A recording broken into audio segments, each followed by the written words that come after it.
Le soleil de mars tombait implacable sur la vallée du Café en cette année 1878.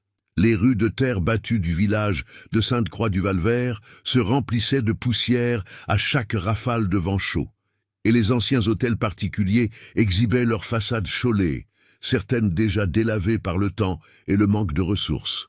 C'était un endroit où tout le monde se connaissait, où les secrets duraient moins longtemps que les récoltes de café et où la réputation d'une famille valait plus que toute fortune. Au manoir des Dubois, une construction à 2 étages qui avait connu des jours meilleurs, vivait Béatrice de la Grâce Dubois. À 27 ans, elle se trouvait dans une position que la société de l'époque considérait lamentable, célibataire, sans dot et dépendante de la charité de son frère aîné. Son visage possédait des traits délicats, avec des yeux bruns qui gardaient une tristesse silencieuse, comme des puits profonds, où s'accumulaient des années de déceptions inexprimées. Ses cheveux sombres, toujours attachés en un chignon simple, voyaient rarement des ornements, non par manque de goût, mais par manque d'opportunité. La vie n'avait pas été généreuse avec Béatrice. 5 ans auparavant, ses parents avaient succombé à la fièvre jaune qui avait dévasté la région en cet été terrible. Son père, M. Christophe Dubois, avait été un greffier respecté, mais n'avait jamais accumulé de fortune. Sa mère, Madame Marianne de la Grâce, était fille de petits commerçants.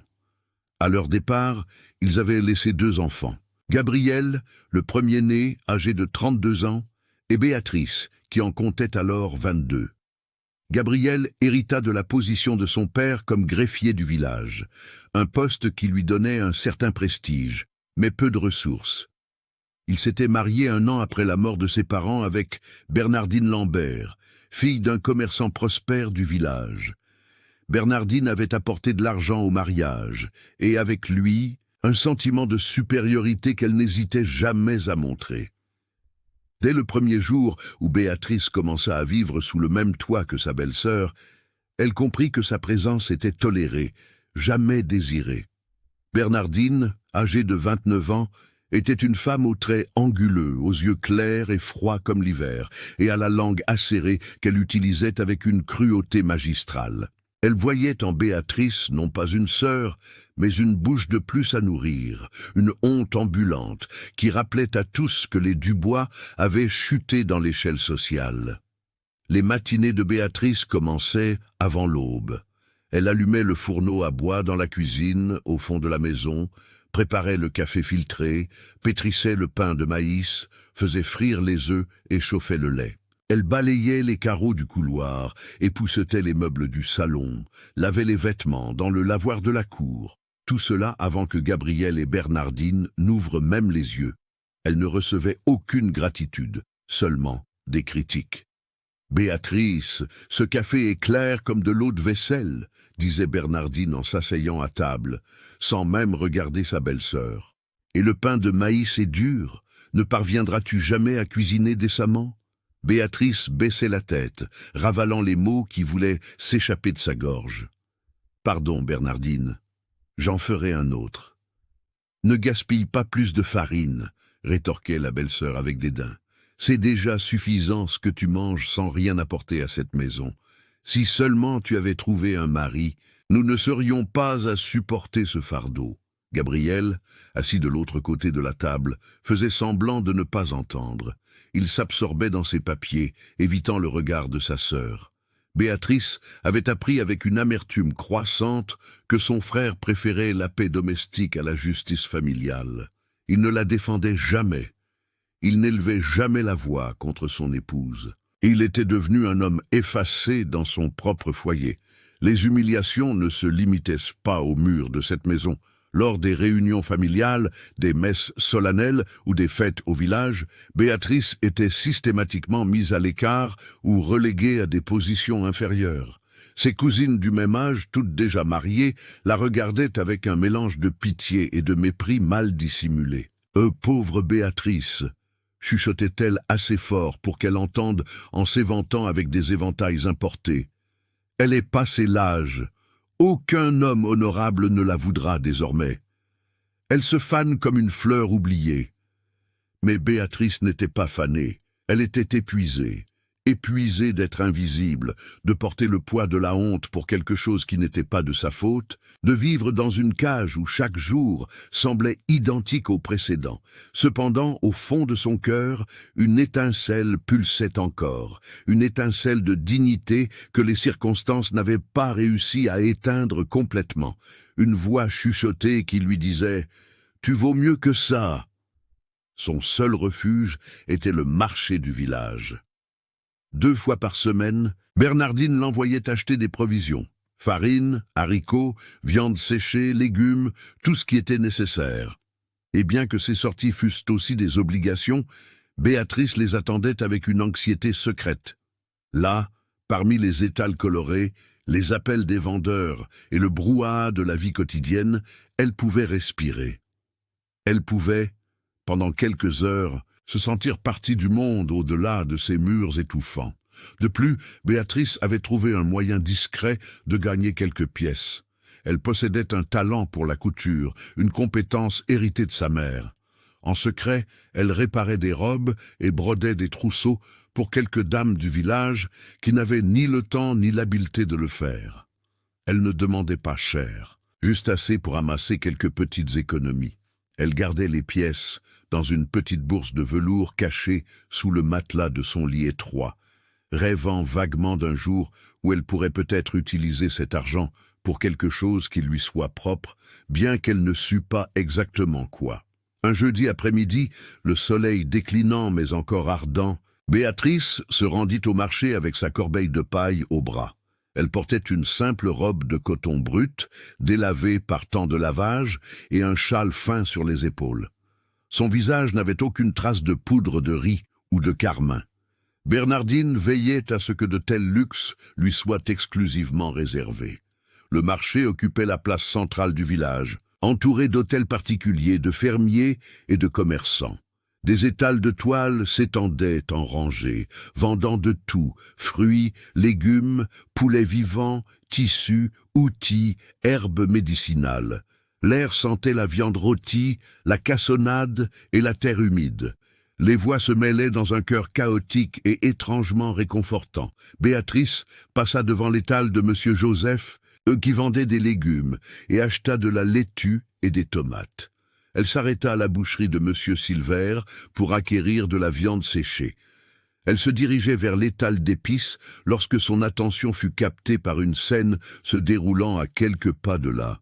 Une femme noire, d'un certain âge, vendait des herbes médicinales et des racines sur une petite natte au sol. Son nom était Benoîte, connue dans le village sous le nom de Tante Benoîte. C'était une femme libre, affranchie depuis des décennies, qui survivait grâce à sa connaissance des plantes curatives.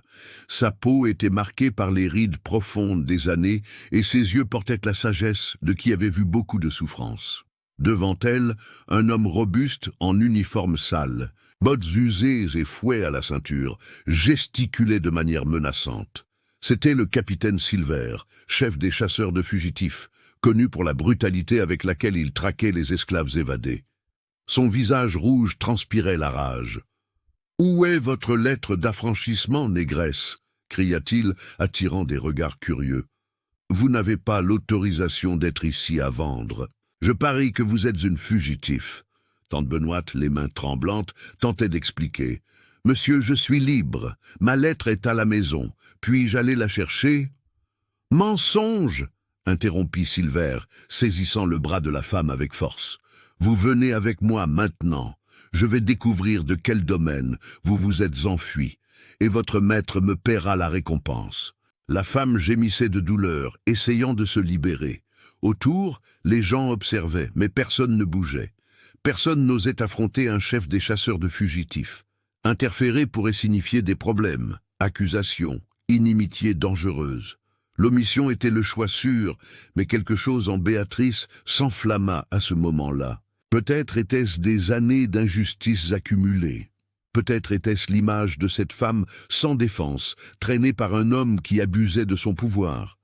Peut-être était-ce simplement parce qu'elle ne pouvait plus, une fois de plus, rester silencieuse face à l'injustice. Lâchez-la, dit Béatrice, sa voix surgissant ferme et claire, la surprenant elle-même. Silver se retourna brusquement, la regardant avec incrédulité. « Quoi ?»« J'ai dit de la lâcher !» répéta Béatrice, marchant vers lui. Son cœur battait la chamade, mais ses pas ne vacillèrent pas. Tante Benoîte est une femme libre, tout le village le sait. Monsieur n'a pas le droit de la traiter ainsi. Le capitaine laissa échapper un rire rauque. « Bouc, et qui êtes-vous pour me dire ce que je peux ou ne peux pas faire? Encore une maîtresse noire défendant sa sœur de couleur. Je suis quelqu'un qui connaît la différence entre la justice et l'abus, répondit Béatrice, bien qu'elle sentît ses mains trembler. Monsieur commet une erreur. Cette femme a ses papiers. Elle essaie juste de gagner sa vie honnêtement. Le silence pesa sur cette partie du marché. Vendeurs et acheteurs avaient arrêté leurs activités, observant la scène avec un mélange de choc et de curiosité. Une jeune femme, visiblement sans ressources, affrontant un chef des chasseurs de fugitifs, était inédit. Silver lâcha le bras de tante Benoîte et fit un pas menaçant vers Béatrice. « Vous avez bien trop de courage pour quelqu'un qui ne semble même pas avoir de protecteur pour la défendre. Attention à cette langue, mademoiselle, ou vous pourriez vous retrouver en de graves problèmes. » « Des problèmes !» Béatrice releva le menton, sentant un courage irrationnel grandir en elle. « Le problème ici, c'est que vous humiliez une femme âgée sans aucune preuve qu'elle ait fait quelque chose de mal. Ce n'est pas la loi, c'est de la cruauté. » Le capitaine avança encore, et Béatrice sentit son estomac se nouer. Mais avant que quoi que ce soit n'arrive, une voix grave et calme fendit l'air comme une lame affûtée. « Mademoiselle a absolument raison. » Tous se retournèrent. Un homme grand, aux épaules larges, marchait vers le groupe. Il portait des habits de propriétaire terrien prospère, pantalon de tissu fin, chemise blanche impeccable, gilet foncé et bottes de cuir rutilantes. Son visage était marqué par une barbe bien taillée, des cheveux bruns peignés en arrière et des yeux d'un gris pénétrant qui semblaient tout évaluer avec une intelligence acérée. Il portait en lui une autorité naturelle, le genre qui n'a pas besoin d'être annoncé. C'était le colonel Auguste Henri de Beaumont, propriétaire du domaine de Sainte-Rita-du-Val, l'une des plus grandes et des plus prospères plantations de café de la région. Son nom était connu et respecté, tant pour sa richesse que pour ses opinions progressistes concernant le travail et la transition que la France commençait à vivre avec les discussions sur l'abolition. Colonel Auguste, Silver changea immédiatement de ton, adoptant une posture presque servile. « Je ne savais pas que monsieur était par ici. »« Évidemment, » répondit le colonel, s'arrêtant à côté de Béatrice. « Autrement, vous auriez peut-être réfléchi à 2 fois avant de terroriser une femme libre en plein jour. »« J'étais juste en train de vérifier, » commença Silver, mais le colonel l'interrompit d'un geste de la main. « Monsieur connaît Benoîte ? Tout le monde ici la connaît. Elle possède une lettre d'affranchissement enregistrée chez le notaire depuis plus de 20 ans. Ce que vous faisiez n'était pas une vérification, c'était de l'intimidation. » Il fit une pause et sa voix prit un ton encore plus sérieux. « Et ce ne sera pas toléré en ma présence. » Silver déglutit. Affronter le colonel Auguste n'était pas une option intelligente. L'homme avait de l'influence politique, des relations à la cour impériale et des ressources suffisantes pour rendre la vie de tout opposant très difficile. « Je vous demande pardon, colonel, » murmura le capitaine reculant.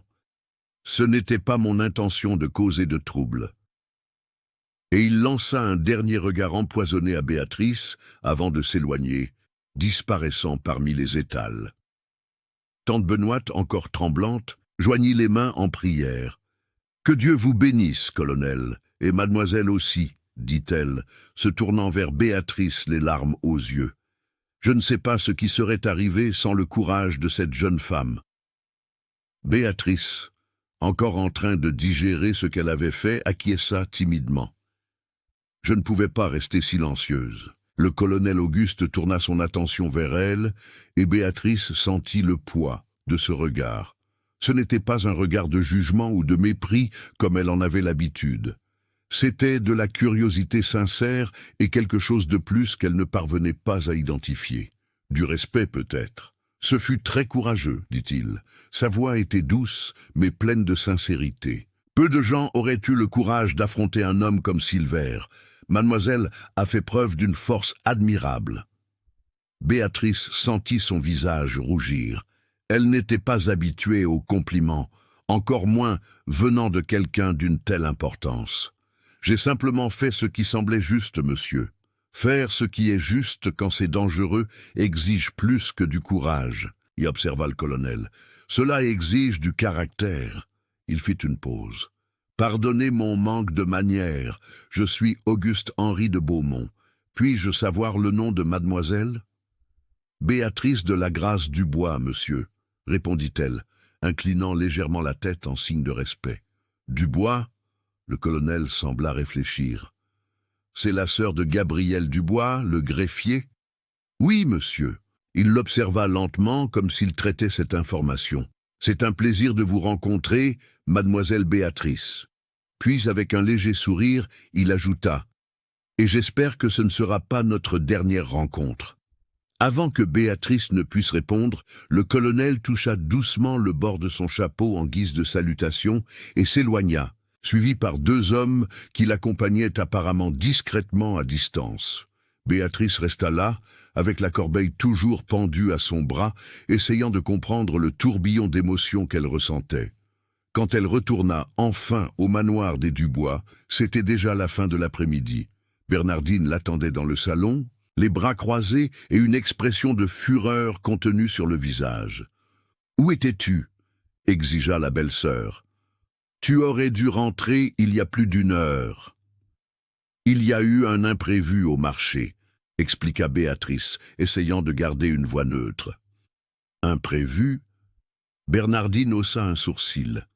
« J'en ai entendu parler. La nouvelle a parcouru le village plus vite qu'une traînée de poudre. Tu t'es impliqué dans une altercation publique. Tu as affronté un chef des chasseurs de fugitifs. As-tu une idée de la honte que tu as apportée à cette famille ?» Béatrice sentit l'indignation monter. « Honte ? J'ai défendu une femme innocente contre des abus. Tu t'es exposé comme n'importe qui, » cria Bernardine, perdant son calme. « Une jeune fille respectable ne se mêle pas aux bagarres de rue. Maintenant, tout le monde parle de toi. Les gens vont penser que tu es une désordonnée, une révolutionnaire, ou pire encore, une sympathisante des Noirs et des abolitionnistes. Et si je le suis ?» Les mots sortirent avant que Béatrice ne puisse les retenir.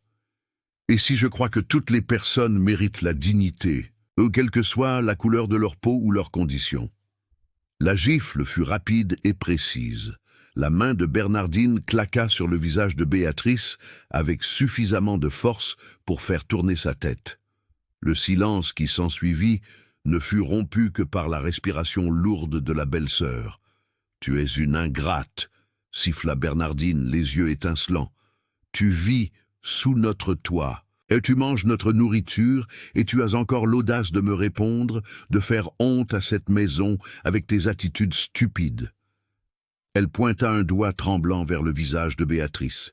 « Si ça ne tenait qu'à moi, tu aurais été mise à la porte il y a longtemps. » Béatrice tenait son visage brûlant, les larmes menaçant de déborder, mais elle refusa de les laisser couler. Elle ne donnerait pas cette satisfaction à Bernardine. Gabriel apparut à la porte du salon, attiré par les cris, regarda son épouse, puis sa sœur, et une fois de plus choisit le silence. Il se retourna et partit.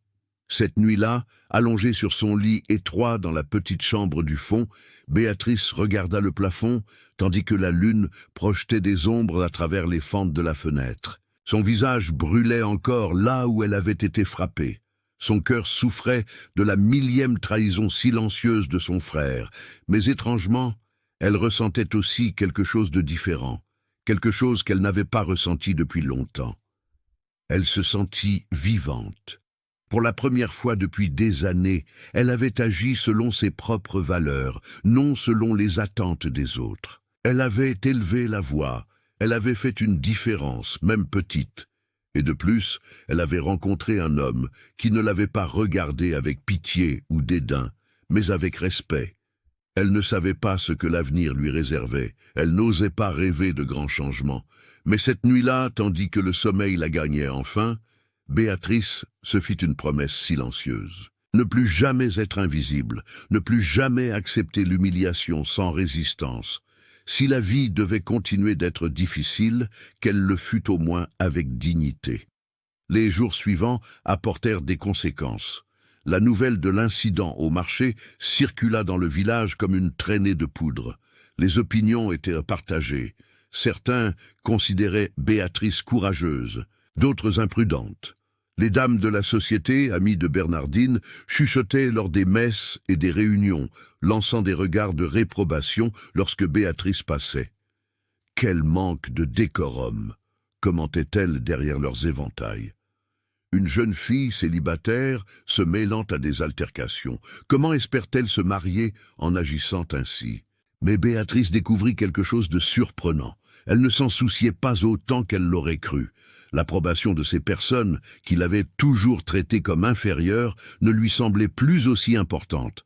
Quelque chose avait changé en elle à ce moment au marché. Une porte s'était ouverte. Une semaine après l'incident, un samedi matin, Béatrice était dans la cour, étendant du linge sur la corde, lorsqu'elle entendit le son d'une calèche s'arrêter devant le manoir. C'était inhabituel. La famille Dubois recevait rarement des visites formelles. Bernardine, toujours attentive aux moindres mouvements qui pouvaient impliquer des personnes importantes, courut à la fenêtre du salon. Béatrice l'entendit laisser échapper un cri étouffé de surprise. « Gabriel! Gabriel! Viens vite !» Béatrice laissa les vêtements et se dirigea discrètement vers la porte de derrière, jetant un coup d'œil dans le couloir. Elle vit son frère, encore en robe de chambre, descendre les escaliers en hâte. « Qu'y a-t-il, femme ?» « C'est une calèche. » Bernardine était visiblement agitée, essayant de se coiffer à la hâte. Une calèche élégante, et il y a un blason sur la porte. Gabriel s'approcha de la fenêtre, regarda et pâlit. C'est la calèche du colonel Auguste-Henri de Beaumont. Un coup ferme retentit à la porte. Les deux échangèrent des regards de panique et de confusion. Bernardine fit des gestes frénétiques à son mari. « Va ouvrir vite et compose-toi. » Gabriel lissa sa robe de chambre, inspira profondément et ouvrit la porte. Béatrice, cachée dans le couloir, observait tout avec le cœur battant. Sur le seuil de la porte se tenait le colonel Auguste, impeccablement vêtu d'un costume sombre parfaitement coupé. À ses côtés, un homme plus âgé, aux cheveux gris, qui portait une serviette en cuir. « Bonjour !» salua le colonel d'une voix polie mais ferme. « Je dois parler à monsieur Gabriel Dubois. »« Oui, monsieur le colonel. » Gabriel bégaya, faisant une révérence exagérée. « C'est un immense honneur de vous recevoir dans notre humble demeure. S'il vous plaît, entrez. » Le colonel entra, suivi par l'homme plus âgé. Bernardine, qui avait couru mettre un châle sur sa robe de maison, apparut, faisant des courbettes exagérées. « Colonel, quelle merveilleuse surprise! Je vous prie de nous excuser pour l'état de la maison. Si nous avions su que vous veniez... » « Ne vous inquiétez pas, madame. » Le colonel l'interrompit gentiment. « Ma visite est brève et de nature spécifique. » Il regarda autour de lui. « Je crois que mademoiselle Béatrice de la Grasse réside également ici. » Le silence qui s'ensuivit fut assourdissant.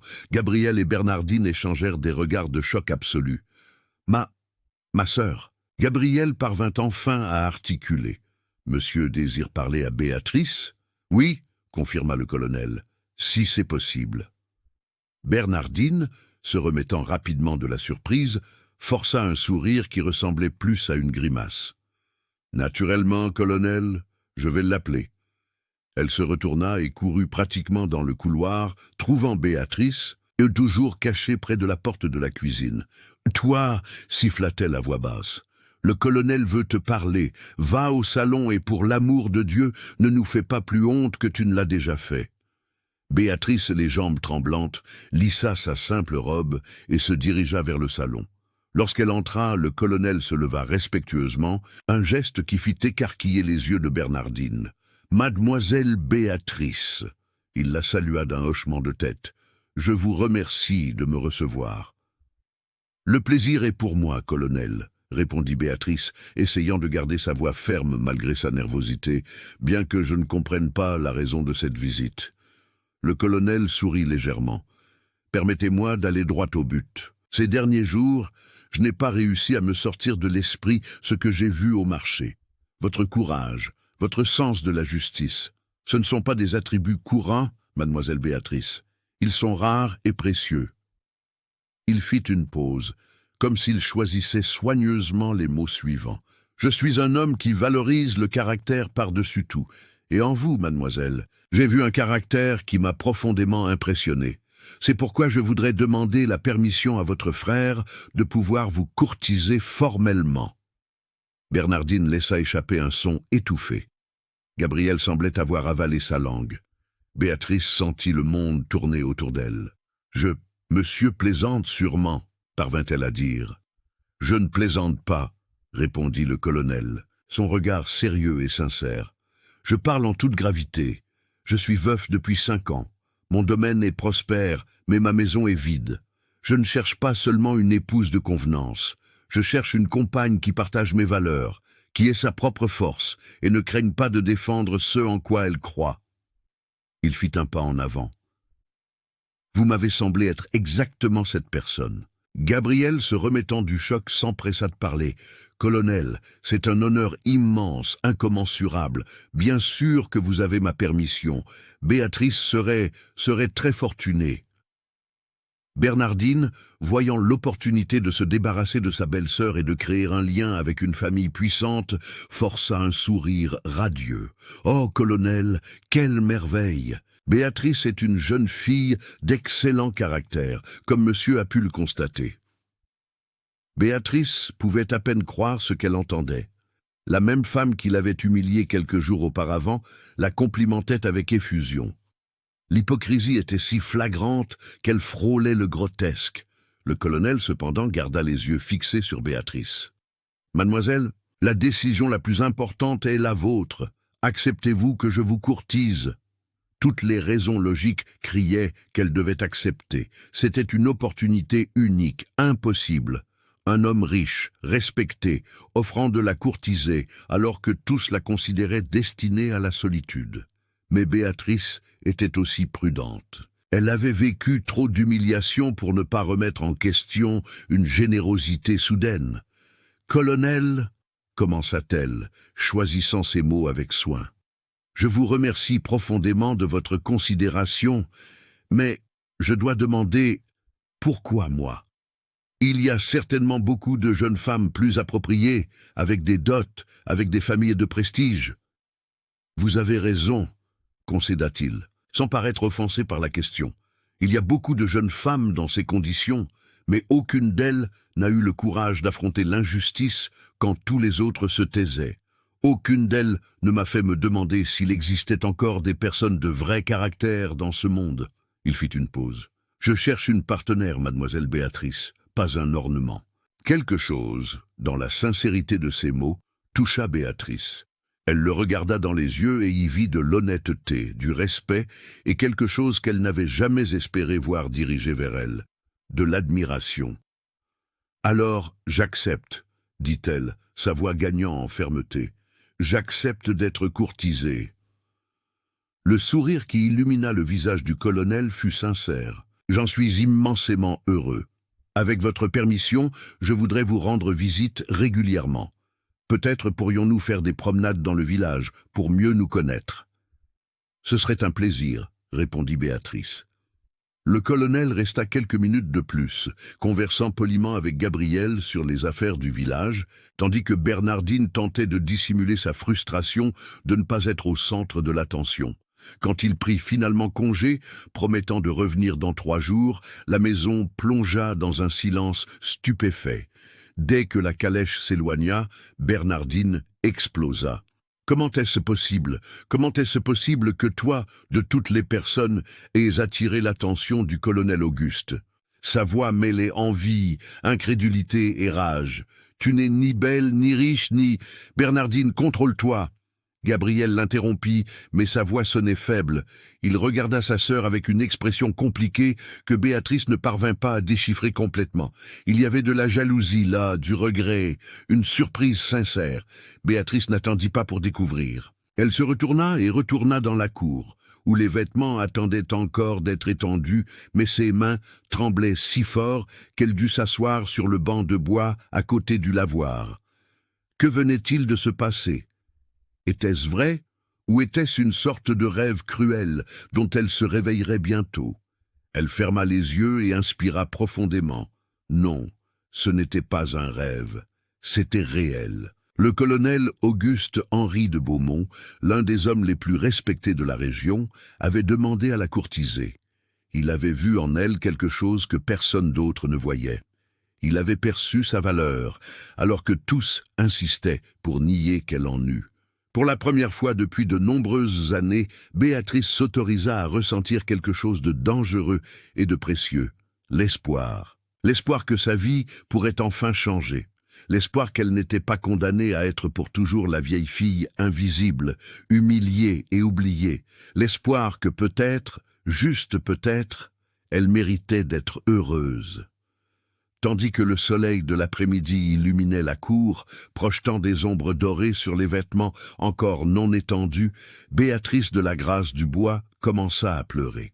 Mais pour la première fois depuis longtemps, ce n'étaient pas des larmes de tristesse, c'étaient des larmes de soulagement, des larmes de possibilité, c'étaient les premières larmes d'une femme qui commençait enfin à s'éveiller. Les 3 jours qui suivirent la demande de courtoisie du colonel Auguste furent les plus étranges que Béatrice ait jamais vécues. L'atmosphère au manoir des Dubois avait changé si brusquement qu'elle frôlait le surréel. Bernardine, qui quelques jours auparavant la traitait comme une servante indésirable, lui parlait maintenant sur un ton presque respectueux, bien que ses yeux brillassent encore d'une envie mal dissimulée. Béatrice ne devrait pas porter cette vieille robe quand le colonel viendra, commentait Bernardine pendant le petit déjeuner le 3e jour. J'ai une robe bleue qui ne me va plus, pourrais-tu l'ajuster pour toi? Gabriel, quant à lui, oscillait entre une joie forcée pour l'opportunité qui se présentait et un malaise évident. Peut-être, pensait Béatrice, qu'il confrontait enfin sa propre lâcheté en voyant que la sœur qu'il avait négligée attirait maintenant l'attention de l'un des hommes les plus importants de la région. « C'est une grande opportunité, Béatrice », lui avait-il dit la veille au soir, la cherchant pour la première fois depuis des années pour parler. Le colonel est un homme riche et respecté. Si les choses prospèrent entre vous, Il ne termina pas la phrase, mais Béatrice comprit le non-dit. Si elle épousait le colonel, la famille Dubois gagnerait du prestige par association. Elle serait enfin utile, non par son travail domestique, mais par sa connexion matrimoniale. L'hypocrisie l'écœurait, mais Béatrice restait sereine. Elle n'allait pas permettre que leur changement d'attitude l'affecte, ni positivement ni négativement.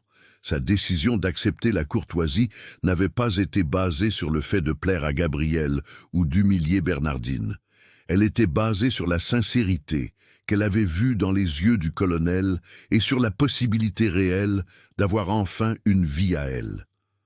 L'après-midi du 3e jour, ponctuellement à 15 heures, la calèche du colonel s'arrêta de nouveau devant le manoir. Béatrice, qui avait passé la matinée à ajuster la robe bleue que Bernardine lui avait offerte, descendit les escaliers, le cœur battant. La robe de tissu simple, mais bien conservée, lui allait bien après les ajustements. Elle avait attaché ses cheveux en un chignon plus élaboré, avec quelques boucles lâches encadrant son visage. Quand elle entra dans le salon, le colonel Auguste était déjà là, conversant poliment avec Gabriel. En la voyant, il se leva immédiatement, et Béatrice ne manqua pas l'expression qui traversa son visage. Une admiration sincère. « Mademoiselle Béatrice !» la salua-t-il avec une révérence. « Vous êtes ravissante !»« Colonel !» répondit-elle, sentant son visage rougir légèrement. « Je vous remercie de votre visite.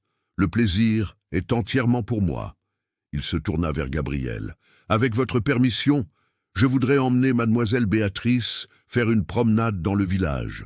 Je promets de la ramener avant la tombée de la nuit. » Gabriel acquiesça avec effusion, Et quelques instants plus tard, Béatrice se trouva assise dans l'élégante calèche à côté du colonel. C'était la première fois qu'elle entrait dans un véhicule aussi raffiné. Les sièges étaient rembourrés de cuir souple, et l'intérieur sentait le bois poli et le tabac de qualité.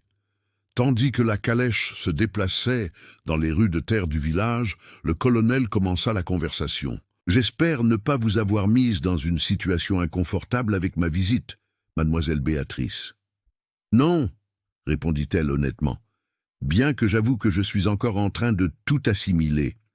Votre proposition de courtoisie était inattendue. » Il sourit. « J'imagine que oui, mais je vous assure que ce n'était pas impulsif. J'ai passé les derniers jours à poser quelques questions discrètes à votre sujet. » Béatrice se tourna vers lui, surprise. « Des questions ? » ?»« Oui. J'ai voulu en savoir plus sur qui vous êtes, comment vous vivez. J'ai découvert des choses qui n'ont fait que confirmer mon impression initiale. » Le colonel fit une pause. « J'ai appris que vous cousez pour les dames du village, que vous aidez à l'église quand vous le pouvez, que vous ne refusez jamais votre aide quand quelqu'un en a besoin. J'ai aussi appris la manière dont vous êtes traité dans votre propre maison. » Béatrice sentit son visage brûler de honte. « Vous n'avez pas besoin de vous expliquer, » l'interrompit-il gentiment. « Je ne vous juge pas sur les circonstances dans lesquelles vous vivez. Au contraire, j'admire encore plus votre force de caractère de voir que, même dans une situation difficile, vous maintenez votre dignité et votre bonté. » Elle ne savait pas quoi dire. Personne ne lui avait jamais parlé de cette façon. Personne ne l'avait jamais vraiment vue. La calèche les emmena par la place principale, puis par la rue des Églises, passant devant des maisons et de petits commerces. Certaines personnes les observaient avec une curiosité mal dissimulée. « La nouvelle de la courtoisie a déjà dû se répandre, » pensa Béatrice. Rien ne restait secret dans ce village. « Je voudrais vous raconter un peu de moi, » dit le colonel après quelques minutes de silence confortable, « afin que vous me connaissiez mieux. » Je voudrais bien, » répondit Béatrice sincèrement. « Mon nom complet est Auguste-Henri de Beaumont. J'ai 35 ans, je suis fils unique du défunt baron Henri de Beaumont, qui a construit le domaine de Sainte-Rita-du-Val, à partir de terres inexploitées et de beaucoup de travail. J'ai hérité du domaine à son décès, il y a 8 ans. » Il regarda par la fenêtre de la calèche, comme s'il voyait le passé se dérouler dans le paysage. « Je me suis marié à 28 ans avec Isabelle Christine, fille d'un propriétaire terrien voisin. Ce fut un mariage arrangé par les familles, mais Isabelle était une femme douce et gentille. J'ai appris à l'aimer, et je crois qu'elle aussi m'aimait. » Béatrice écoutait en silence, percevant la tristesse qui surgissait dans sa voix. 2 ans après le mariage, Isabelle tomba enceinte. Ce fut une joie immense. Mais l'accouchement fut difficile. Elle lutta pendant des heures. L'enfant, un petit garçon, naquit mort. Et Isabelle? Il fit une pause, la douleur encore évidente même après des années. Isabelle n'a pas survécu. Elle est morte à l'aube 3 jours après l'accouchement de fièvre puerpérale. « Je suis désolé, » murmura Béatrice, touchant légèrement son bras en signe de solidarité. « Merci. » Il couvrit sa main brièvement de la sienne, un toucher respectueux et chaleureux. Ce furent des années difficiles. Je me suis plongé dans le travail, dans l'administration du domaine. Je suis devenu obsédé par la prospérité de Sainte-Rita, comme si cela pouvait combler le vide. Et le domaine a prospéré, mais ma maison est restée vide, mon cœur est resté vide. Il tourna son regard vers Béatrice. Je ne cherche pas à remplacer Isabelle. Ce que nous avons eu était réel et précieux, mais j'ai aussi appris qu'honorer sa mémoire ne signifie pas vivre éternellement dans le deuil. Cela signifie vivre pleinement comme elle aurait voulu que je vive. Béatrice sentit ses yeux picoter. « Vous l'aimiez. »« J'aimais, » confirma-t-il, « et j'ai appris que je suis capable d'aimer, que je veux une compagne, une partenaire, quelqu'un avec qui partager non seulement une maison, mais une vie. » Il sourit doucement. « Quand je vous ai vu au marché défendre tante Benoîte, j'ai vu quelque chose que je n'avais pas vu depuis des années. Un vrai courage. Une conviction, un caractère. J'ai vu une femme qui ne craint pas de défendre ce en quoi elle croit, même quand le monde entier est contre elle. C'est la femme que je veux à mes côtés. Béatrice inspira profondément, essayant d'organiser ses pensées. Colonel Auguste, je dois être honnête avec vous. Je n'ai pas de dot. Ma famille a presque tout perdu lorsque mes parents sont décédés. Je n'ai pas de connexions sociales importantes. Je n'ai pas été éduqué dans des écoles raffinées. Je sais seulement lire, écrire, faire des calculs de base et coudre. Je ne sais pas si je suis la femme que monsieur imagine. Béatrice. Il prononça son nom pour la première fois, sans formalité, et le son résonna différemment sur ses lèvres. Vous êtes exactement la femme que j'imagine. Je n'ai pas besoin de dot, j'ai suffisamment de ressources. Je n'ai pas besoin de connexions sociales, je les ai déjà. Je n'ai pas besoin d'une éducation raffinée. J'ai besoin d'une intelligence authentique et de bon sens. Et vous possédez clairement les deux. Il fit une pause.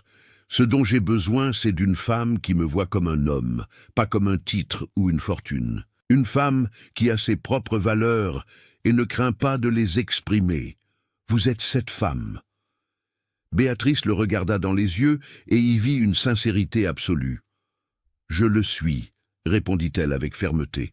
« Je l'ai toujours été. Le problème, c'est que personne n'a jamais voulu le voir. »« Alors, permettez-moi d'être le premier », dit-il avec un sourire. La calèche continua sa promenade et la conversation coula naturellement. Le colonel parla du domaine, de la façon dont il travaillait pour moderniser la production de café, de ses projets de remplacer progressivement le travail des esclaves par des colons immigrants. Béatrice écoutait avec un intérêt croissant, posant des questions intelligentes qui l'impressionnaient clairement. « Un monsieur a mentionné des colons immigrants », commenta-t-elle, « mais la plupart des propriétaires terriens dépendent encore entièrement du travail des esclaves. Comment comptez-vous faire cette transition ?»« Avec difficulté, admit-il. Mes voisins me considèrent fou ou dangereusement progressiste, mais je vois l'écriture sur le mur, Béatrice. L'esclavage a ses jours comptés. La loi sur la liberté des nouveau-nés n'a été qu'un début. Il y aura d'autres lois, plus de pression. Et quand l'abolition viendra, les propriétaires terriens qui ne se sont pas préparés s'effondreront. Je préfère être en avance sur le changement que d'être emporté par lui. C'est une vision sage, observa Béatrice, et humaine. Les gens ne sont pas des propriétés. Le regard qu'il lui adressa était plein d'approbation. Vous voyez, c'est exactement ce type de pensée qui confirme mon choix. Quand la calèche retourna finalement au manoir des Dubois, le soleil commençait déjà à décliner. Le colonel aida Béatrice à descendre, tenant sa main avec douceur. « Je voudrais vous faire une autre invitation, » dit-il, plus significative. « Oui, je voudrais que vous visitiez le domaine de Sainte Rita du Val. Je veux que vous connaissiez ma maison, mes terres, les gens qui travaillent avec moi. Je veux que vous voyiez l'endroit qui pourrait devenir votre foyer si vous décidez d'accepter mes intentions. » Béatrice sentit son cœur s'emballer. « Quand ? Après-demain, si possible. Je pourrais venir vous chercher le matin et vous ramener au coucher du soleil. Naturellement, votre belle-sœur pourrait vous accompagner en tant que chaperon, si vous préférez. » L'idée de passer la journée entière avec Bernardine, l'observant, était peu attrayante. Mais Béatrice savait qu'elle devait maintenir les apparences. Ce serait approprié, oui. Alors, c'est entendu. Il sourit. « À après-demain, mademoiselle Béatrice ?» Elle entra dans le manoir, se sentant légère, comme si elle flottait. Bernardine l'attendait dans le salon, visiblement impatiente de connaître les détails. « Et alors ? Que s'est-il passé ? Où êtes-vous allé ? De quoi avez-vous parlé ?» Béatrice, pour la première fois, sentit qu'elle avait du pouvoir sur sa belle-sœur. Ce fut une agréable promenade. Nous avons discuté de divers sujets et il m'a invité à visiter le domaine après-demain. Le domaine. Les yeux de Bernardine brillèrent d'un intérêt mal dissimulé. C'est très significatif. Il vous présente à son monde. Cela signifie que ses intentions sont sérieuses ? Il semble que oui, répondit Béatrice calmement, et il a suggéré que vous m'accompagniez en tant que chaperon. L'expression de Bernardine était un mélange de satisfaction d'être incluse et de frustration de ne pas être la protagoniste. Naturellement, il serait inapproprié que vous y alliez seul. Je vous procurerai une robe adéquate. Nous ne pouvons pas faire mauvaise figure devant les travailleurs du domaine. Béatrice faillit rire de l'ironie. La même femme qui l'habillait de haillons quelques jours auparavant se souciait maintenant de son apparence. Les 2 jours suivants s'étirèrent comme du miel. Béatrice dormait à peine, partagée entre l'excitation et la nervosité. Et si le domaine était horrible? Et si les gens qui y travaillaient étaient les cruels? Et si elle s'apercevait que le colonel, sur son propre territoire, était différent de l'homme gentil qu'elle avait rencontré? Finalement, le matin de la visite arriva. Béatrice se réveilla avant l'aube, se lava dans la bassine de sa chambre, enfila la meilleure robe qu'elle possédait, une robe de tissu lavande que Bernardine lui avait cédée à contre-cœur, et attacha soigneusement ses cheveux. Elle se regarda dans le petit miroir taché et reconnut à peine la femme qui la regardait en retour. Il y avait de l'espoir dans ses yeux. Quand l'avait-elle vue pour la dernière fois? La calèche arriva ponctuellement à 8 heures du matin. Cette fois, elle était plus grande, avec de la place pour 3 personnes. Le colonel descendit et salua les 2 femmes avec une courtoisie égale, bien que ses yeux restassent plus longtemps sur Béatrice. Le voyage jusqu'au domaine dura environ 2 heures. La propriété était éloignée du village, s'enfonçant dans la vallée, où les plantations de café s'étendaient à perte de vue. À mesure qu'ils approchaient, Béatrice commença à percevoir les dimensions réelles du domaine de Sainte-Rita-du-Val. C'était vaste, immensément vaste. Des collines couvertes de caféiers parfaitement alignés, des travailleurs dispersés dans les champs. Le manoir majestueux se dressait au sommet d'une douce élévation. La construction était imposante. 2 étages, murs chaulés de blanc, larges fenêtres avec des volets bleus, un large porche entourant toute la façade. Au loin, Béatrice pouvait voir d'autres bâtiments. Les habitations des esclaves, des granges, la maison de l'administrateur, l'aire de séchage du café où les grains étaient mis à sécher. Bernardine laissa échapper un soupir audible d'envie. « C'est magnifique », murmura-t-elle. « C'est mon héritage et ma responsabilité », dit simplement le colonel.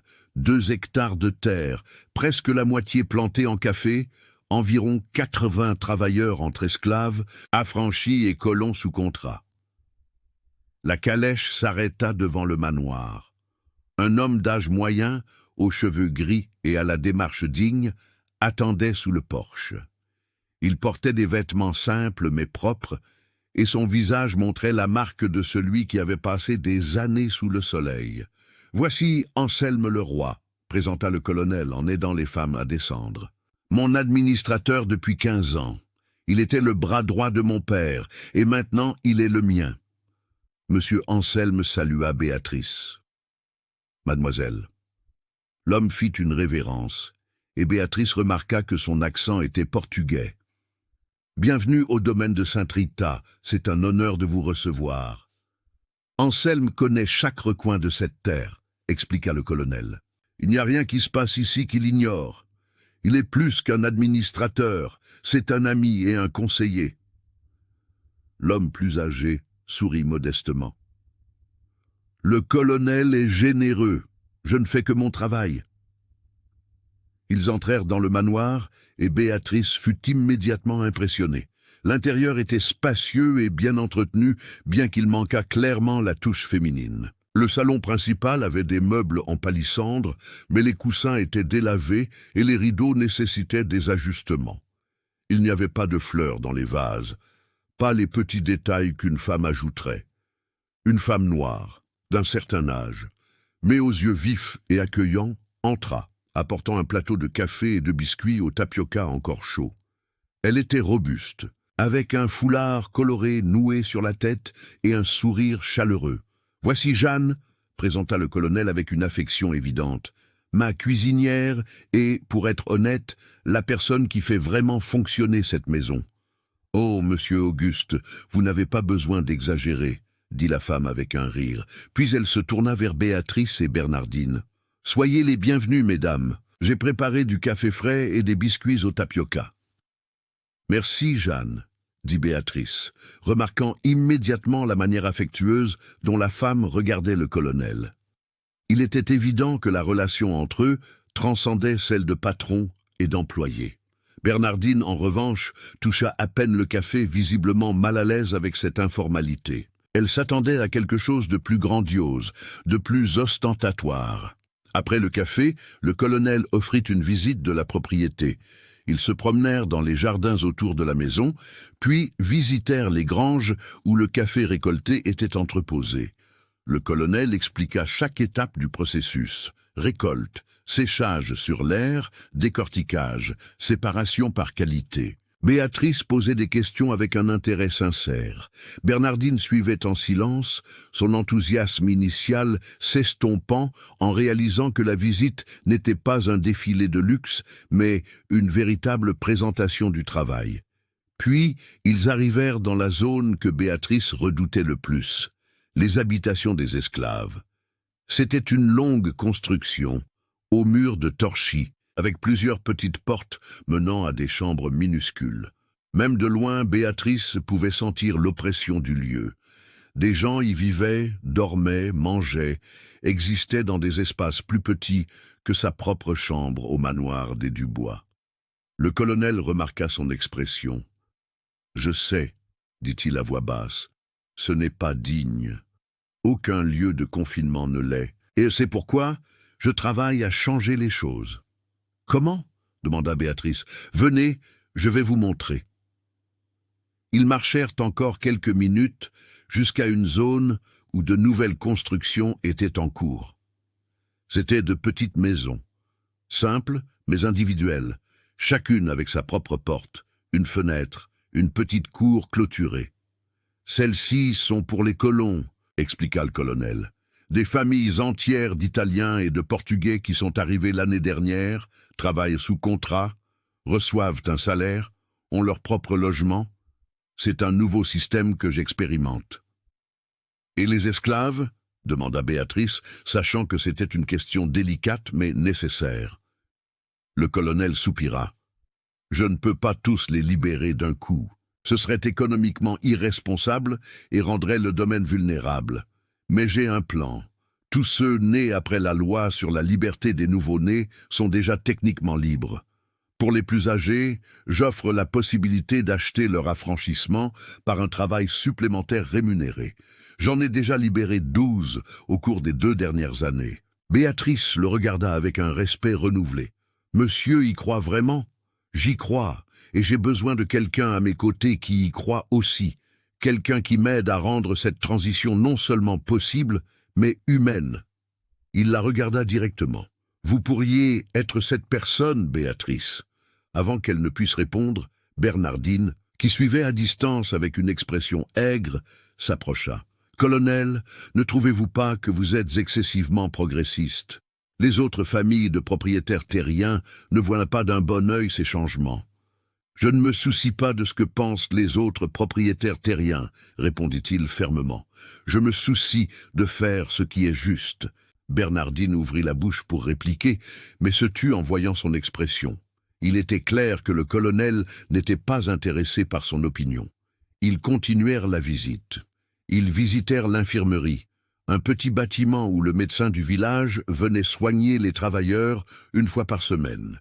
Ils virent le petit grenier qui servait de chapelle le dimanche. Ils rencontrèrent quelques-uns des colons, des familles entières qui travaillaient dans les champs et semblaient satisfaites de leurs conditions. Quand ils retournèrent finalement au manoir pour le déjeuner, Béatrice avait une impression claire. Le domaine de Sainte-Rita n'était pas parfait, mais il était dirigé par un homme qui essayait sincèrement de faire mieux, d'être meilleur. Le déjeuner fut servi par Jeanne et une jeune aide. La nourriture était simple, mais copieuse. Riz, haricots à la paysanne, ragoût de viande, choux sautés, farine et polenta. Bernardine toucha à peine son assiette, s'attendant clairement à quelque chose de plus raffiné. Mais Béatrice mangea avec appétit. Elle était fatiguée des faux-semblants. « C'est délicieux, Jeanne. » La félicita-t-elle sincèrement. La cuisinière sourit largement. « Je suis contente que ça vous ait plu, madame. Il y a longtemps que je n'ai pas eu une femme à qui cuisiner dans cette maison. Monsieur Auguste ne se soucie pas beaucoup de ce qu'il mange, alors je ne me donne pas autant de mal. » « Ce n'est pas vrai, » protesta le colonel. « Votre cuisine est toujours excellente. »« Excellente pour un homme seul, peut-être, » rétorqua Jeanne avec une tendresse maternelle. « Mais une maison a besoin d'une maîtresse. Elle a besoin de fleurs aux fenêtres, de serviettes brodées, de joie aux murs. » Le regard qu'elle adressa à Béatrice était significatif. Il était clair que la cuisinière approuvait le choix de son maître. Après le déjeuner, le colonel emmena Béatrice dans une petite bibliothèque au 2e étage. Les murs étaient tapissés d'étagères, remplis de livres. Il y avait des volumes sur l'agriculture, l'histoire, la philosophie, quelques romans. « Mon père était un homme instruit », expliqua le colonel. « Il tenait à ce que je le sois aussi. Cette collection a été constituée au fil des décennies. » Il passa la main sur les dos des livres avec affection. « Je passe beaucoup de nuits ici à lire, à réfléchir. »« Ce doit être solitaire », observa Béatrice à voix basse. « Oui, » admit-il, « très solitaire. » Il se tourna vers elle. « Béatrice, je dois vous poser une question directe. »« Oui.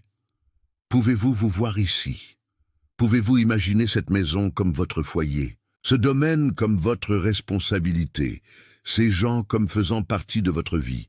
Béatrice regarda par la fenêtre. Elle pouvait voir les caféiers s'étendre jusqu'à l'horizon, les travailleurs comme des points minuscules entre les plantes, le ciel bleu infini au-dessus. C'était effrayant, c'était immense, c'était une responsabilité gigantesque, mais c'était aussi une opportunité de construire quelque chose de réel, de faire une différence, d'avoir un but. « Oui, » répondit-elle, tournant son regard vers lui. « Je peux me voir ici, mais j'ai une condition. » « Laquelle ? » « Je veux être une vraie partenaire, pas seulement une épouse ornementale qui brode et reçoit des visites. Je veux aider aux décisions. Je veux travailler à vos côtés pour améliorer cet endroit. Je veux avoir une voix. » Le sourire qui illumina le visage du colonel fut radieux. « C'est exactement ce que je veux. Une partenaire, une égale. » Il tendit la main. « Alors, nous avons un accord. » Béatrice regarda la main tendue. C'était plus qu'un accord. C'était un pacte, une promesse d'avenir, une chance d'être vue, valorisée, respectée. Elle plaça sa main dans la sienne. « Nous l'avons. » À ce moment-là, dans la bibliothèque silencieuse d'un domaine de la vallée du Café, Béatrice de la Grâce Dubois prit la décision qui changerait sa vie pour toujours. Elle ne connaissait pas tous les défis à venir, elle ne connaissait pas les tempêtes qu'elle affronterait, mais elle savait une chose avec certitude. Pour la première fois, elle choisissait son propre destin, et cela, en soi, était déjà une victoire. Le voyage de retour au village fut silencieux. Bernardine, réalisant qu'elle avait perdu toute pertinence dans le récit de la journée, resta silencieuse et boudeuse. Le colonel et Béatrice échangeaient des regards occasionnels, communiquant sans mots. Lorsqu'ils arrivèrent au manoir des Dubois, le soleil se couchait déjà, peignant le ciel d'oranges et de roses. Le colonel aida Béatrice à descendre et retint sa main un instant de plus. « Merci pour aujourd'hui, dit-il, de m'avoir donné la chance de vous montrer qui je suis vraiment. »« Merci de me voir, » répondit-elle, « de me voir vraiment. » Il sourit. « Je reviendrai demain. Il y a quelque chose d'important que je dois vous demander. » Le cœur de Béatrice s'accéléra. Elle savait ce que c'était. Elle pouvait le sentir dans l'air, dans la façon dont il la regardait, dans le ton de sa voix. La demande était proche. Et quand elle viendrait, elle savait déjà quelle serait sa réponse. En entrant dans le manoir, ignorant les commentaires acides de Bernardine, Béatrice regarda en arrière une dernière fois. La calèche s'éloignait déjà, ramenant le colonel à son domaine. Mais bientôt, pensa-t-elle, ce serait aussi sa maison, son domaine, son foyer. Pour la première fois depuis des années, Béatrice de la Grâce Dubois s'endormit en souriant et rêva de caféiller sous le soleil, d'une maison pleine de vie, d'un avenir qui lui appartenait enfin. La transformation avait commencé. Le colonel Auguste tint sa promesse. Le lendemain, en fin d'après-midi, alors que le soleil déclinait, teignant le ciel de doré, il arriva au manoir des Dubois, avec un bouquet de roses blanches à la main et de la détermination dans le regard. Béatrice le reçut dans le salon, avec Gabriel et Bernardine présents comme témoins. Son cœur battait si fort qu'elle craignait que tous ne l'entendent. Elle savait ce qui allait arriver. Elle avait passé la nuit entière à répéter mentalement sa réponse, mais maintenant, devant lui, tous les mots soigneusement préparés s'évaporèrent. « Mademoiselle Béatrice, » commença le colonel, sa voix ferme mais pleine d'émotion, « je ne suis pas un homme de détour inutile. Ces dernières semaines, j'ai rencontré une femme d'un courage exceptionnel, d'un caractère intègre, d'un cœur généreux.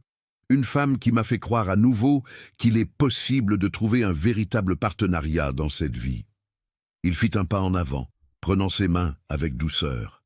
« Béatrice de la Grâce Dubois, me feriez-vous l'honneur d'accepter de devenir mon épouse ?» Le silence qui suivit ne dura que quelques secondes, mais il sembla une éternité. Béatrice le regarda dans les yeux et y vit une sincérité absolue, un profond respect et quelque chose de plus qui commençait à fleurir, une affection sincère. « Oui, » répondit-elle, sa voix claire et forte. « J'accepte de tout mon cœur. » Le sourire qui illumina le visage du colonel Auguste fut comme le soleil perçant les nuages de tempête. Il baisa respectueusement ses mains, puis se tourna vers Gabriel. « Monsieur Dubois, je vous demande formellement la main de votre sœur en mariage. » Gabriel, visiblement ému pour des raisons qui tenaient davantage aux avantages sociaux qu'au bonheur de sa sœur, acquiesça avec effusion. « Colonel, c'est un honneur immense. Béatrice sera une épouse exemplaire. » Bernardine força un sourire qui ressemblait plus à une grimace, mais murmura des félicitations entre des dents serrées. « Je voudrais que le mariage ait lieu prochainement, » dit le colonel. « S'il n'y a pas d'objection, je propose que ce soit dans 3 semaines. Assez de temps pour les préparatifs, mais pas trop pour ne pas nous faire attendre inutilement. » 3 semaines. Béatrice ressentit un vertige d'émotion. Dans 3 semaines, sa vie changerait complètement. « Cela me semble parfait, » acquiesça-t-elle. Les jours qui suivirent furent un tourbillon. Le colonel insista pour tout prendre en charge. La robe de mariée, les arrangements floraux, le curé, la fête. Bernardine tenta de prendre le contrôle des préparatifs, désireuse de s'associer au prestige du mariage. Mais le colonel lui fit poliment comprendre que Béatrice prendrait toutes les décisions. Une modiste de la capitale fut spécialement venue pour confectionner la robe. Quand Béatrice la vit pour la première fois, des larmes lui montèrent aux yeux. Elle était en soie blanche, avec de délicates dentelles, des manches bouffantes et une traîne modeste plus élégante. C'était la plus belle robe qu'elle eût jamais vue et encore moins portée. « C'est parfait !» murmura-t-elle, touchant le tissu comme si elle craignait qu'il ne disparaisse. La modiste sourit. Le colonel a été très précis sur ce qu'il voulait. Il a dit que la robe devait être digne de la femme la plus courageuse qu'il ait rencontrée. Béatrice sentit son visage rougir. Elle n'était pas encore habituée à être ainsi valorisée. Les nouvelles du mariage se répandirent dans le village et la région comme une traînée de poudre. Les réactions furent variées. Certains y voyaient un conte de fées, la vieille fille humiliée trouvant enfin son bonheur. D'autres, en particulier les familles plus conservatrices, soupçonnaient des motivations cachées. Pourquoi un homme comme le colonel Auguste choisirait-il quelqu'un sans dot, sans famille importante ? Chuchotait-il. Il doit y avoir quelque chose que nous ignorons. Mais Béatrice ne se souciait plus des commérages. Pour la première fois, elle vivait pour elle-même. Le jour du mariage se leva clair et beau. C'était un samedi d'avril, avec un ciel bleu sans nuages et une douce brise qui adoucissait la chaleur. La cérémonie aurait lieu dans la chapelle du domaine de Sainte-Rita-du-Val, un petit sanctuaire dédié à Saint-Antoine, situé aux limites de la propriété. Béatrice se réveilla avant l'aube, non par anxiété ou peur, mais avec un sentiment de paix profonde, comme si elle était enfin au bon endroit, au bon moment. Tante Jeanne était arrivée la veille au soir pour l'aider à se préparer. La cuisinière avait assumé le rôle de mère que Béatrice n'avait plus, et tenait à ce que tout soit parfait. « Ma petite », disait-elle en aidant Béatrice à enfiler la robe de mariée, « vous êtes radieuse. Je n'ai jamais vu une mariée aussi belle. » Béatrice se regarda dans le miroir et reconnut à peine la femme qui s'y reflétait. La robe tombait parfaitement, mettant en valeur sa silhouette élancée. Ses cheveux étaient attachés en un chignon élaboré, avec de petites fleurs blanches entrelacées. Un voile de dentelle couvrait son visage, mais ne cachait pas l'éclat de ses yeux. « J'ai peur, Jeanne, » confessa-t-elle à voix basse, « et si je ne parviens pas à être l'épouse qu'il mérite ?» La cuisinière tint son visage de main calleuse mais douce. « Ma petite, écoutez bien ce que je vais vous dire. Monsieur Auguste ne vous a pas choisi par hasard. Il a vu en vous ce que tous auraient dû voir il y a des années, une femme forte, intelligente, au bon cœur. Vous n'avez pas besoin d'être autre chose que ce que vous êtes déjà. » Les larmes menacèrent de déborder, mais Béatrice les retint. Elle n'allait pas gâcher les préparatifs qui avaient pris des heures. Le voyage jusqu'au domaine se fit dans une calèche décorée de fleurs. Gabriel l'accompagnait, remplissant le rôle de père qui n'était plus là. Bernardine suivait dans une autre calèche, encore visiblement amère de ne pas être la protagoniste de cette journée. Lorsqu'ils arrivèrent à la chapelle, Béatrice vit qu'elle était remplie.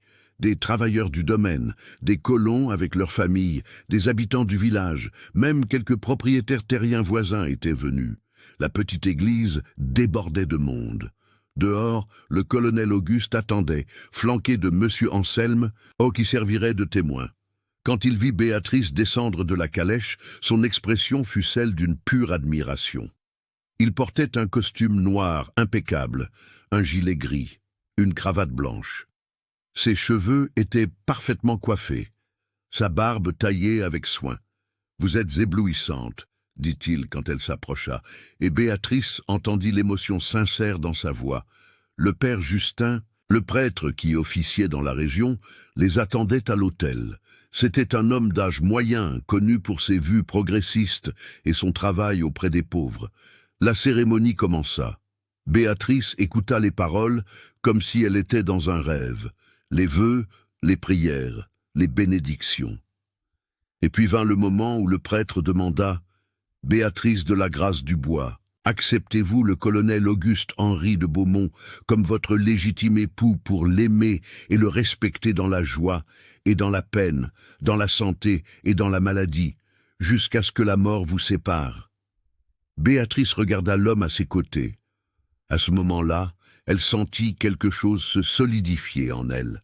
Ce n'était pas seulement de la gratitude pour avoir été sauvée d'une vie malheureuse. C'était le début de quelque chose de plus profond, du respect, de l'admiration, le début d'un amour véritable.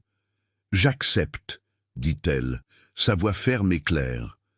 Quand Auguste répéta ses vœux, Béatrice vit des larmes briller dans ses yeux et comprit. Il était aussi nerveux. Il avait aussi des espoirs. Il s'autorisait aussi à recommencer. « Je vous déclare mari et femme », annonça le père Justin avec un sourire. « Ce que Dieu a uni, l'homme ne le sépare point. » Le baiser fut chaste, respectueux, mais chargé de promesses. Et lorsqu'ils se tournèrent pour faire face à la congrégation en tant que couple, les applaudissements furent retentissants. La fête eut lieu sur l'aire de séchage du domaine. De longues tables furent dressées sous les arbres, et une couverte de nappes blanches et remplie de nourriture. Il y avait du cochon de lait rôti, du poulet fermier, du riz de fête, de la semoule de manioc grillé, des salades, des desserts de toutes sortes. De la musique live jouait de la vielle, de la guitare, du tambourin. C'était une célébration qui mélangeait les classes d'une manière inhabituelle pour l'époque. Des propriétaires terriens assis à côté de colons, des dames du village conversant avec des travailleuses du domaine. Béatrice s'assit à la table à côté d'Auguste, et pour la première fois de sa vie, se sentit à la place d'honneur qu'elle méritait. Les gens venaient la saluer, lui souhaitant du bonheur, et elle recevait chacun avec une grâce sincère. Tante Benoîte, la marchande que Béatrice avait défendue au marché, s'approcha les larmes aux yeux. « Ah, Béatrice, que Dieu vous bénisse, madame. Vous m'avez sauvée ce jour-là, et maintenant vous avez votre récompense. La justice divine existe. » « Merci, tante Benoîte, » répondit Béatrice, tenant les mains de la femme. « Et s'il vous plaît, appelez-moi simplement Béatrice. Pas besoin de titre. » Le geste ne passa pas inaperçu. Certains propriétaires terriens conservateurs échangèrent des regards de désapprobation. « Vous voyez, » chuchotait-il, « elle commence déjà avec ses idées libérales, traitant les femmes libres de couleur comme ses égales. » Mais Béatrice ne s'en souciait pas. Elle avait le soutien d'Auguste, et c'était tout ce qui comptait. La nuit, tandis que la fête se poursuivait, Auguste emmena Béatrice au manoir. Il était temps d'être enfin seuls, de commencer leur vie ensemble. La chambre principale avait été préparée par Jeanne. Il y avait des fleurs fraîches dans les vases, des bougies parfumées éclairant doucement la pièce, le lit fait de nouveaux draps de lin blanc.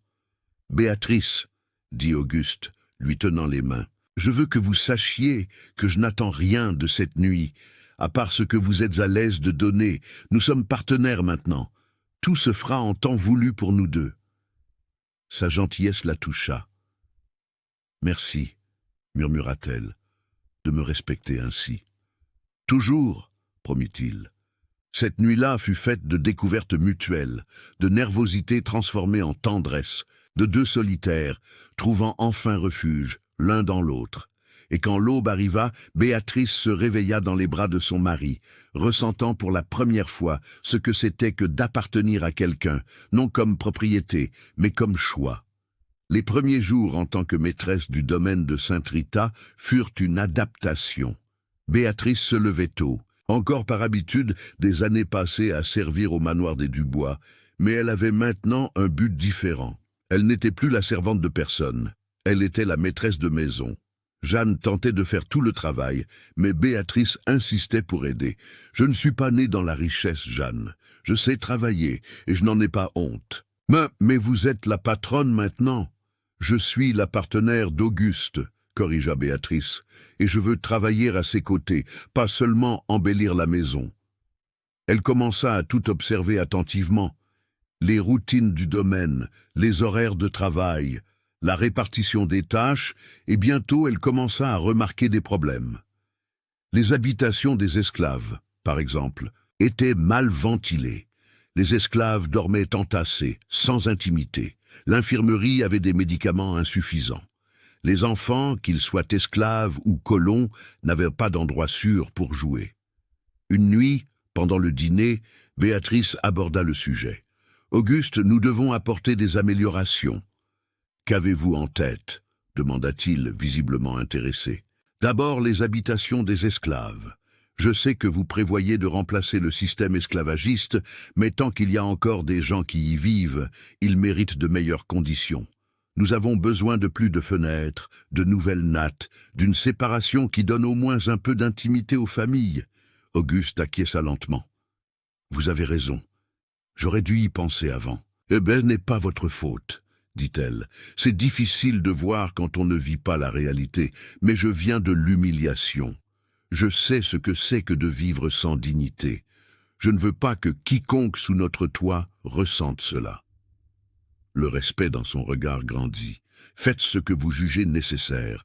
Vous avez mon soutien total. » Les jours suivants, Béatrice se mit au travail. Avec l'aide de M. Anselme, elle organisa la réforme des habitations des esclaves. Elle fit ouvrir des fenêtres, remplacer les vieilles nattes par de nouvelles, créer des cloisons de tissu épais entre les familles. Ce n'était pas parfait, mais c'était mieux. Elle agrandit également l'infirmerie, obtint plus de médicaments, engagea une femme du village qui avait des connaissances en herbes médicinales, pour travailler comme guérisseuse. Elle veilla à ce que tous les travailleurs aient accès à des soins de base et créa un espace pour les enfants. Un champ ouvert avec quelques arbres, où ils pourraient courir en toute sécurité pendant que leurs parents travaillaient. Les changements ne passèrent pas inaperçus. Les travailleurs du domaine commencèrent à regarder Béatrice avec gratitude et respect. Les femmes, en particulier, voyaient en elle une alliée. Mais tous n'étaient pas heureux. Madame Félicie, la couturière du domaine qui s'occupait des vêtements des maîtres depuis des années, voyait Béatrice avec méfiance. C'était une femme blanche d'une 50aine d'années qui se considérait supérieure aux autres travailleurs par sa fonction spécialisée. « Avec tout le respect que je vous dois, madame », dit-elle un jour, alors que Béatrice suggérait des changements dans l'organisation de la couture. « J'ai toujours fait les choses d'une certaine manière. La première maîtresse de maison ne s'est jamais plainte. » C'était la première mention directe d'Isabelle, la première épouse d'Auguste. Béatrice ressentit une piqûre, mais ne la laissa pas transparaître. « Je ne me plains pas, Madame Félicie, je suggère simplement que nous pourrions travailler ensemble de manière plus efficace. » « Madame s'y connaît en couture ?» La question avait un ton de défi. « Oui, » répondit Béatrice calmement. « Je cousais pour gagner ma vie avant de me marier. Je ne suis pas étrangère au travail. » L'information surprit Félicie, qui s'attendait clairement à une réaction défensive. « Ah !» fut tout ce qu'elle put dire. Mais Béatrice réalisa qu'il faudrait du temps pour gagner pleinement la confiance de tous, et elle était prête à être patiente. Les nouvelles des changements au domaine de Sainte-Rita parvinrent rapidement aux oreilles des voisins, et tous n'approuvaient pas. Le colonel Tiburce de la Croix, propriétaire du domaine voisin, était le plus virulent des critiques. C'était un homme corpulent d'une 50aine d'années, une grosse moustache et des opinions encore plus épaisses. Il croyait fermement à l'esclavage, à la hiérarchie rigide des classes, au rôle subordonné de la femme. Un jour, il apparut au domaine de Sainte-Rita sans préavis. Auguste le reçut dans le bureau, et Béatrice, suivant les usages, se prépara à servir du café et à se retirer. Mais Auguste l'appela. « Béatrice, restez, vous êtes la maîtresse de cette maison, vous avez tout le droit de participer aux conversations concernant notre propriété. » Tiburce haussa un sourcil, désapprouvant clairement, mais ne fit pas de commentaire direct. « Auguste !» commença-t-il après avoir bu le café, « j'ai entendu des choses troublantes sur votre domaine. On dit que votre épouse fait des réformes dans les habitations des esclaves, traitant les esclaves comme des personnes égales. »« Ils sont des personnes, » répondit Béatrice, avant qu'Auguste ne puisse parler, sa voix ferme, « et ils méritent des conditions minimales de dignité. » Tiburce la regarda avec un dédain à peine dissimulé. « Madame, avec tout le respect que je vous dois, ce sont des questions d'hommes. Madame devrait se préoccuper de broderie et de recettes, pas de l'administration des esclaves. » Le silence qui suivit fut glacial. Auguste se leva, sa voix basse mais tranchante. « Colonel Tiburce, mon épouse, est ma partenaire en tout ce qui concerne ce domaine. Je ne tolérerai pas d'irrespect envers elle dans ma propre maison. Si vous ne pouvez pas accepter cela, je vous suggère de raccourcir votre visite. » Tiburce devint rouge. « Auguste, vous laissez cette femme vous transformer en homme faible. Vous laissez des idées dangereuses entrer dans votre propriété. D'autres propriétaires terriens commentent, inquiets du précédent que vous établissez. »« Qu'ils commentent, » répondit Auguste froidement. « Mon domaine, mes règles. Et si mon précédent est de traiter les êtres humains avec dignité, qu'il en soit ainsi. » Tiburce partit furieux, et Béatrice savait qu'il s'était fait un ennemi, mais elle savait aussi que certaines batailles valaient la peine d'être menées. « Vous n'aviez pas besoin de me défendre ainsi, » dit-elle, après le départ du voisin. « Si, j'en avais besoin, » répondit Auguste, lui tenant les mains. « Nous sommes une unité maintenant, Béatrice. Vos batailles sont mes batailles. » Ce fut le moment où Béatrice réalisa que ce qu'elle ressentait pour Auguste se transformait. Ce n'était plus seulement de la gratitude ou du respect. Cela devenait un amour véritable. L'amour pour un homme qui l'avait vue comme son égal, qui se battait à ses côtés, qui ne la rabaissait jamais. Les semaines se transformèrent en mois, le mariage se renforçait, les réformes progressaient, le domaine prospérait, mais il y avait aussi de petites joies quotidiennes. Auguste enseignait à Béatrice à monter à cheval. Les matins où ils sortaient ensemble dans les champs, avec le soleil se levant sur les caféiers, étaient des moments d'intimité précieuse. Béatrice enseignait à Auguste à apprécier les petits détails de la maison. Des fleurs sur les tables, des serviettes brodées, l'odeur du pain frais le matin. « Tu as apporté de la vie à cette maison », disait-il souvent. Le soir, dans la bibliothèque, ils lisaient ensemble. Auguste partageait des livres de philosophie, d'histoire, de politique. Béatrice découvrit un amour pour la lecture qu'elle n'avait jamais su exister.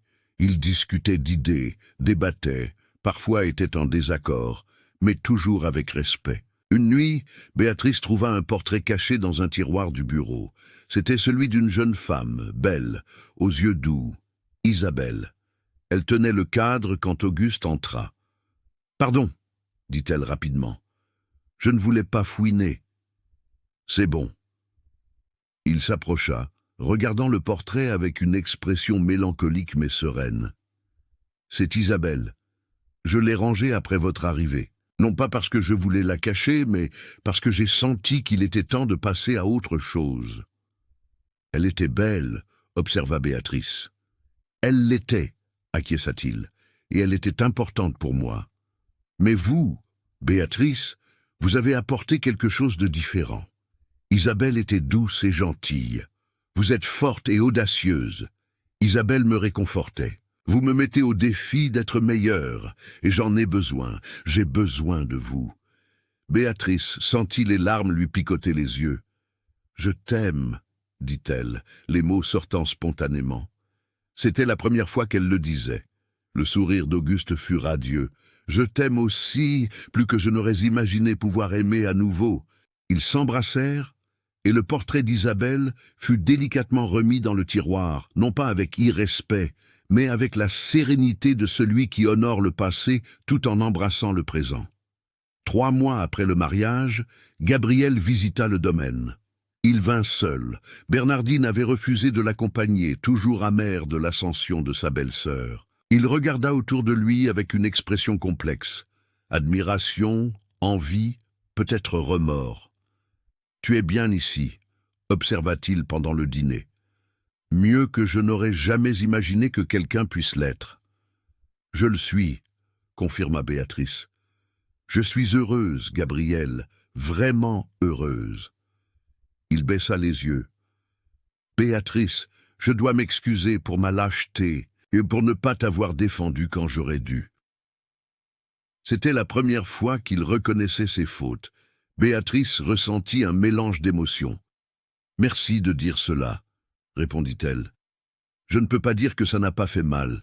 Ça a fait profondément mal, mais j'ai aussi appris que je ne peux pas garder de ressentiment pour toujours. Tu es mon frère. Je n'oublierai pas ce qui s'est passé, mais je peux pardonner. » Gabriel acquiesça, visiblement soulagé. « Tu es plus forte que je ne l'ai jamais été. »« Il ne s'agit pas de force, dit-elle. Il s'agit de choisir d'être meilleur que ceux qui t'ont blessé. » Cette nuit-là, après le départ de Gabriel, Béatrice resta sur la véranda à regarder les étoiles. Auguste la rejoignit, la serrant dans ses bras. « À quoi penses-tu » demanda-t-il. « À la façon dont la vie change. Il y a 6 mois, j'étais invisible, humiliée, sans espoir. Maintenant, je suis maîtresse d'un domaine, épouse d'un homme merveilleux, respecté. Cela ressemble à un rêve. » « Ce n'est pas un rêve. » Il l'embrassa sur le front. « C'est ce que tu as toujours mérité, et ce n'est que le début, Béatrice. Nous avons encore tant à vivre. » Elle se blottit plus près de lui. « Je sais qu'il y a des défis à venir. Je sais que tout le monde ne nous soutient pas. Mais tant que nous serons ensemble, nous affronterons tout, » compléta-t-il. Et là, sous le ciel étoilé de la vallée du Café, Béatrice de la Grâce, maintenant Béatrice de Beaumont, ressentit une profonde gratitude non seulement pour le changement extérieur de sa vie, mais pour sa transformation intérieure. Elle n'était plus la femme qui acceptait les humiliations en silence. Elle n'était plus celle qui se considérait indigne. Elle avait trouvé sa voie, sa valeur, sa place, et, plus important encore, elle s'était trouvée elle-même. Le mariage n'était que le commencement. Des défis plus grands viendraient, des tempêtes s'approchaient. Mais, pour la première fois de sa vie, Béatrice ne craignait pas l'avenir. car maintenant elle savait qui elle était, et personne ne pourrait lui ôter cela. L'hiver de 1879 arriva dans la vallée du café avec une force inhabituelle. Les matins se levaient enveloppés d'une brume épaisse, et le froid pénétrait jusqu'aux os. Mais ce que personne n'attendait, c'était le gel qui viendrait en juillet. Un phénomène rare mais dévastateur pour les plantations. Béatrice se réveilla ce mardi matin avec une sensation étrange. Le silence dehors était différent, non pas le silence paisible de l'aube, mais un silence empreint de tension. Elle se leva avec précaution pour ne pas réveiller Auguste, enfila un châle et se dirigea vers la fenêtre. Ce qu'elle vit la fit halter. Les caféiers, normalement verts et luxuriants, étaient couverts d'une couche blanche de glace. Les feuilles pendaient molles, les branches semblèrent brisées par le poids du froid. C'était comme si un fantôme avait traversé le domaine pendant la nuit, laissant la mort sur son passage. « Auguste !» l'appela-t-elle, sa voix tremblante. « Réveille-toi vite !» Il se réveilla immédiatement, percevant l'urgence dans son ton. En quelques minutes, il était habillé et courait dehors. Béatrice le suivit, enveloppée dans son châle, pieds nus, sentant le froid du plancher en bois. Monsieur Anselme était déjà sous le porche, le visage pâle d'inquiétude. « Colonel, dit-il d'une voix grave, c'est un gel violent, l'un des pires que j'ai vus en 40 ans. » Auguste dévala les marches en courant vers les caféiers les plus proches. Il toucha les plantes de main tremblantes. Les feuilles étaient rigides, cassantes. Beaucoup commençaient déjà à noircir, signe qu'elles mouraient. « Combien avons-nous perdu ?» demanda-t-il, sa voix contrôlée. Mais Béatrice pouvait entendre le désespoir sous-jacent. « Je ne peux pas encore dire avec certitude, monsieur, » répondit Anselme. « Mais d'après ce que je vois, je dirais que la moitié de la récolte est compromise. Peut-être plus. La moitié. » Le mot résonna dans l'esprit de Béatrice comme une cloche funèbre. La moitié de la production annuelle perdue en une seule nuit. Les jours suivants furent consacrés à une évaluation frénétique des dégâts. Auguste, Anselme et les contremaîtres parcoururent les propriétés, comptant les pertes, essayant de sauver ce qui était possible. Mais la réalité était cruelle. Près de 60% de la récolte avait été détruite par le gel. La perte financière serait énorme. L'argent sur lequel Auguste comptait pour payer les colons, pour acheter des fournitures, pour poursuivre les réformes que Béatrice avait mises en œuvre, tout cela